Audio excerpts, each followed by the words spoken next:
The first ever DLC map is not only an innovative, but memorable location. The atmosphere is top-notch, as well as the ambience and fear factor.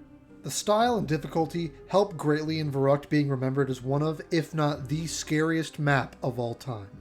But as scary as this location is, it certainly has a lot of variations. So let's take a look at some of the most notable from the mainline games. The first occurrence of the map was actually before it was even a zombies map. Much like Nocturne Toten, the location was sourced from somewhere else. Not the campaign this time, but the multiplayer. A more dilapidated version of Verruckt can be found on the map Asylum, with a large portion of the walls and ceilings destroyed, as well as lots of open doors. There are a lot more areas you can go to around the building itself, as well as the courtyard and lower floor rooms inaccessible in the zombies version. It's also clear that some hallways have been changed slightly and balconies expanded in the zombies map. Then of course we have the zombies map.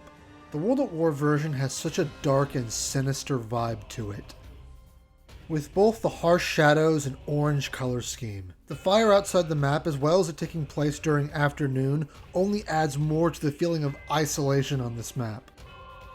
And the power room has such a great contrast to the rest of the location. With its eerie, flickering blue light, which is a complementary color to orange, it makes the room really pop. Black Ops 1 also has a version of Verruckt.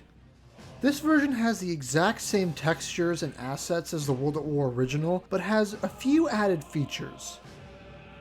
The only thing is that the lighting isn't quite the same. The shadows are darker, but the map has really lost that iconic orange glow that everyone was talking about.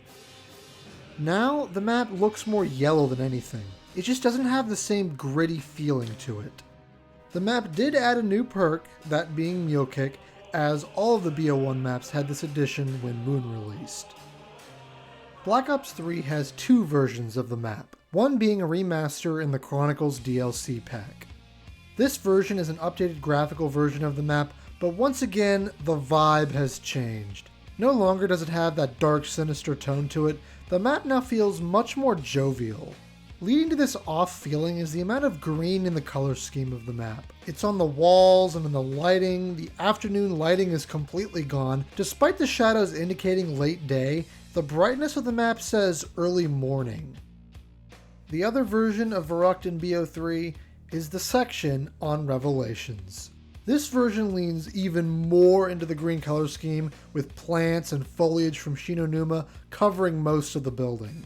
You can, in this version, go beyond the kitchen to some back rooms, where some green test tubes from Zetsubo reside. The Verruckt on Chronicles is interesting, as it is the only island where the majority is just one map. Though, this isn't the last version in the mainline series. There's one more that might be the most interesting, at least to walk around in. In Blackout, there exists the entirety of the Asylum. Not Verruckt, but the Asylum. It's so interesting and cool to walk down halls and get into back rooms you never knew were there and see the layout of this location without any destroyed walls or closed off rooms. Of course, as it basically has no atmosphere at all, just the bright Blackout style skybox, but it is very cool to explore Verruckt in its entirety for one last time.